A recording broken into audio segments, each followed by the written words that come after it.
दर्शक बंधु आमरी कथा चैनल को स्वागत करुच्ची। आज भिडियो रे एक गुरुत्वपूर्ण विषय वस्तु अच्छी आपण मैंने समस्ते ये जानवा दरकार एवं भिडियोटी को निश्चय देखंतु। आगुरी जनाला जे केवल वयस्क लोक मानकु हार्ट अटैक बा हृदरोग हुए, किंतु से नियम बदली जाइछि।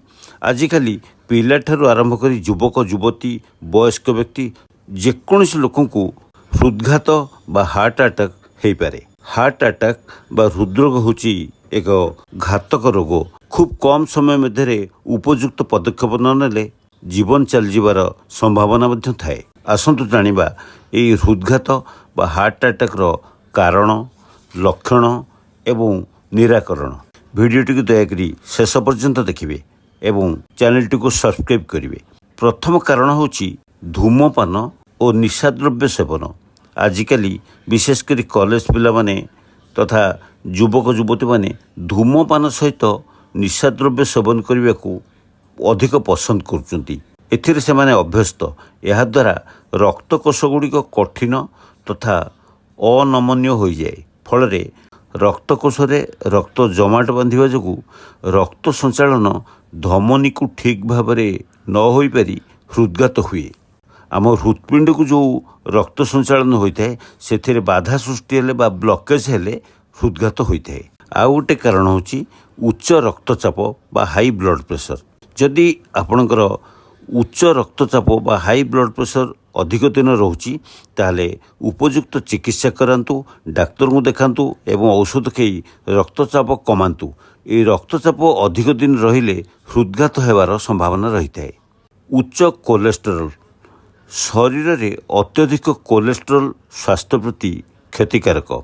यह धमनी रे रक्त जमाट बांधिबारे साहाय्य करे, जहाँ हृत्पिंड को रक्त संचालन करिबारे बाधा सृष्टि करे, तेणु हृदघात हुए। मानसिक दुश्चिंता। आजिकाली लोक माने प्रायतः विभिन्न प्रकार दुश्चिंतार शिकार होउछंती। बहुत टेंशन रे रहउछंती।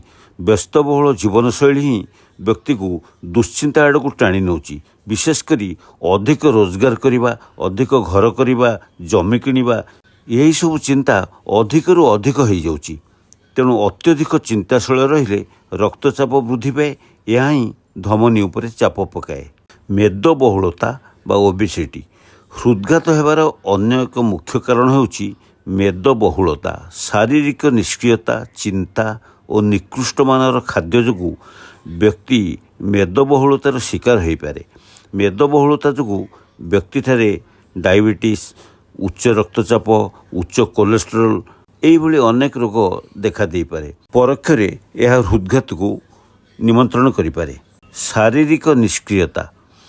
शारीरिक निष्क्रियता केवल हृदघात पर दायी नुहे, बरं डायबिटीज, मेदबहुलता, चिंता आदि पर मध्य दायी।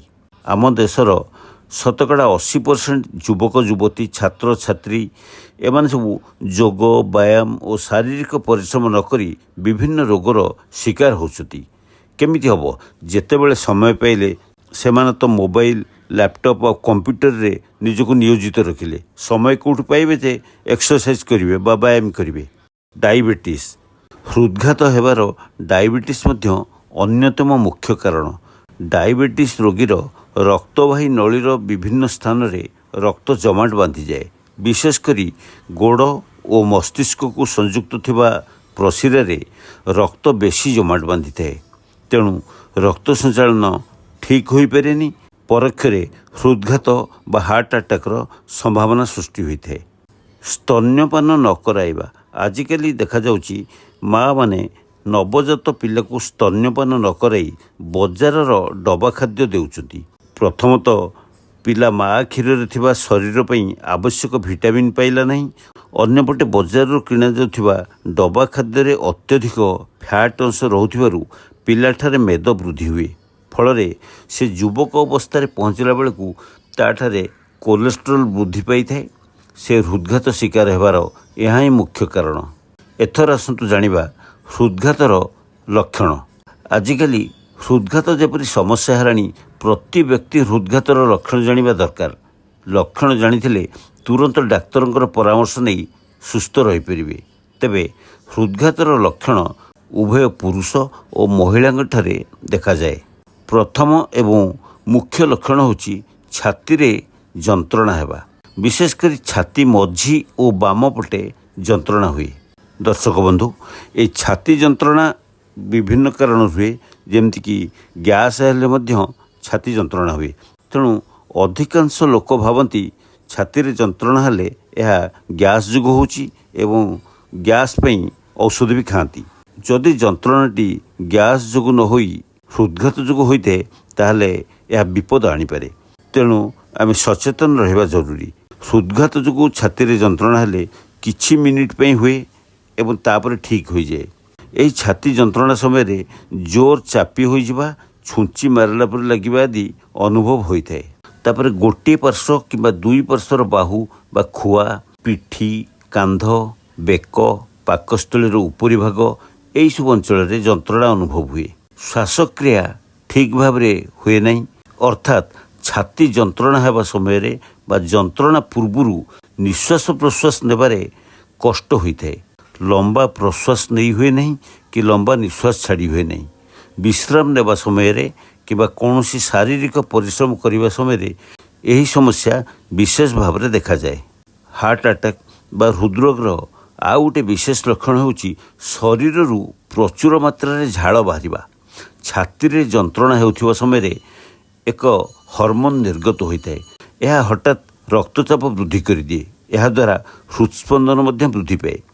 ଏହି କାରଣରୁ ଦେହରେ ପ୍ରଚୁର ମାତ୍ରାରେ ଝାଳ ବାହାରେ। ଏହା ହାର୍ଟ ଆଟାକ୍ର ଲକ୍ଷଣ। ତାପରେ ବାନ୍ତି ବାନ୍ତି ଲାଗେ, କିନ୍ତୁ ଗ୍ୟାଷ୍ଟ୍ରିକ୍ ଯୋଗୁଁ ମଧ୍ୟ ବାନ୍ତି ଲାଗିପାରେ। ଏହି ବାନ୍ତି ଲାଗିବା ମଧ୍ୟ ହୃଦଘାତର ଏକ ପ୍ରକାର ଲକ୍ଷଣ। କୌଣସି କାରଣ ନଥାଇ କ୍ଳାନ୍ତି ଅନୁଭବ କରିବା ହୃଦଘାତର ଲକ୍ଷଣ। ଏହି ଲକ୍ଷଣଟି ବିଶେଷ କରି ମହିଳାମାନଙ୍କଠାରେ ଦେଖାଯାଏ। ହାଲକା ଭାବରେ ମୁଣ୍ଡ ବ୍ୟଥା ହେବା ମଧ୍ୟ ଏହାର ଲକ୍ଷଣ। ଏକାବେଳେ ସବୁ ଲକ୍ଷଣ ଦେଖାଯାଇ ନଥିଲେ ମଧ୍ୟ ଗୋଟିଏ ପରେ ଗୋଟିଏ ଲକ୍ଷଣ ପରିବର୍ତ୍ତନ ହୋଇଥାଏ। ଏହି ହାର୍ଟ ଆଟାକ୍ ବା ହୃଦରୋଗର ପ୍ରତିକାର କିପରି କରିବା? ଆପଣମାନେ ଦେଖନ୍ତୁ, ଆଜିକାଲି ବିଶେଷ କରି ଯୁବପିଢ଼ିମାନଙ୍କ ମଧ୍ୟରେ ଦେଖାଯାଉଛି ଅନିୟମିତ ଖାଦ୍ୟ ଗ୍ରହଣ କରିବା ଏବଂ ଅନିୟମିତ ଜୀବନଶୈଳୀ। କେତେବେଳେ କେଉଁଠୁ ଆସିଲେ, କେତେବେଳେ ଶୋଇଲେ, କେତେବେଳେ ଖାଇଲେ, ତାର କିଛି ନିର୍ଦ୍ଦିଷ୍ଟ ନିୟମ କାନୁନ ନାହିଁ। ମନ ଇଚ୍ଛା ଜୀବନଶୈଳୀରେ ପରିବର୍ତ୍ତନ କରିଚାଲିଲେ। ଖାଇବା ପିଇବାରେ ମଧ୍ୟ ଠିକ୍ ଠିକଣା ନାହିଁ। ବିଶେଷ କରି ଜଙ୍କ ଫୁଡ଼, ତେଲ ବା ଚର୍ବି ଜାତୀୟ ଖାଦ୍ୟକୁ ସେମାନେ ଅଧିକ ପସନ୍ଦ କରୁଛନ୍ତି। ହୃଦଘାତରୁ ମୁକ୍ତ ରହିବା ପାଇଁ ବିଭିନ୍ନ ପ୍ରକାର ସବୁଜ ପନିପରିବା ଖାଆନ୍ତୁ, ଫଳ ଖାଆନ୍ତୁ ଏବଂ ସୁଷମ ଖାଦ୍ୟ ଖାଆନ୍ତୁ। କମ୍ କ୍ୟାଲୋରି ଓ ତନ୍ତୁ ଜାତୀୟ ଖାଦ୍ୟ ଖାଆନ୍ତୁ। ପ୍ରଚୁର ପାଣି ପିଅନ୍ତୁ। ବିଶେଷ କରି ଘରେ କମ୍ ତେଲ ମସଲାରେ ପ୍ରସ୍ତୁତ ଖାଦ୍ୟ ଖାଆନ୍ତୁ। ପ୍ରତିଦିନ ଠିକ୍ ସମୟରେ ଖାଆନ୍ତୁ, ଠିକ୍ ସମୟରେ ଗାଧାନ୍ତୁ, ଠିକ୍ ସମୟରେ ଅନ୍ୟାନ୍ୟ କାର୍ଯ୍ୟ କରନ୍ତୁ ଏବଂ ଦୈନିକ ଯେତିକି ଶୋଇବା କଥା ଅନ୍ତତଃ ଗାଢ଼ ନିଦ୍ରାରେ ଶୁଅନ୍ତୁ। ଜୀବନଶୈଳୀକୁ ପରିବର୍ତ୍ତନ କରନ୍ତୁ। ଅତ୍ୟଧିକ ମାତ୍ରାରେ ଚର୍ବି ଓ ମିଠା ଜାତୀୟ ଖାଦ୍ୟ ଖାଆନ୍ତୁ ନାହିଁ। ଏସବୁ ଖାଦ୍ୟ କେତେବେଳେ କେମିତି ଅଳ୍ପ ଟିକେ ଖାଇଲେ ଅଲଗା କଥା, କିନ୍ତୁ ବେଶୀ ଖାଇବେନି। ମାଂସ, ଲହୁଣୀ ଆଦି ଚର୍ବି ଜାତୀୟ ଖାଦ୍ୟ ଖାଆନ୍ତୁ ନାହିଁ। ଅଧିକ ତେଲ ମସଲା, ବାହାରର ଖାଦ୍ୟ, ମୃଦୁ ପାନୀୟ ବା cold drinks, chocolate, cake, ice cream, junk food ବେଶୀ ଖାଆନ୍ତୁ ନାହିଁ। ଓଜନ ମାପନ୍ତୁ। ନିୟମିତ ଅନ୍ତରରେ ଶରୀରର ଓଜନ ମାପନ୍ତୁ, କାରଣ ଅତ୍ୟଧିକ ଓଜନ ଯୋଗୁଁ ଉଚ୍ଚ ରକ୍ତଚାପ ବା ହାଇ ବ୍ଲଡ଼ ପ୍ରେସର, ଡାଇବେଟିସ୍ ଆଦି ଅନ୍ୟାନ୍ୟ ରୋଗ ଦେଖାଯାଏ। ତେଣୁ କମ୍ କ୍ୟାଲୋରି ଯୁକ୍ତ ଖାଦ୍ୟ ଖାଆନ୍ତୁ। ଓଜନକୁ ନିୟନ୍ତ୍ରଣରେ ରଖନ୍ତୁ। ପ୍ରତିଦିନ କିଛି ସମୟ ଯୋଗ କରନ୍ତୁ, ଧ୍ୟାନ କରନ୍ତୁ। ଏହା ମନକୁ ଶାନ୍ତି ରଖିବା ସହିତ ଚିନ୍ତା ଦୂର କରେ।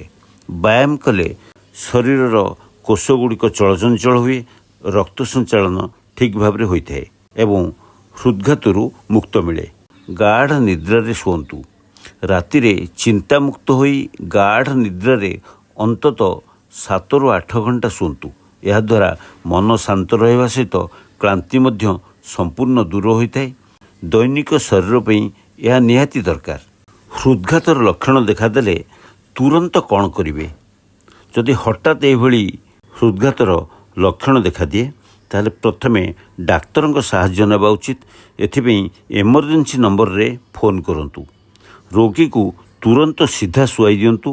ରୋଗୀ ଦେହରୁ ପୋଷାକ ଢିଲା କରିଦିଅନ୍ତୁ। ଖୋଲା ସ୍ଥାନରେ ଶୁଆନ୍ତୁ।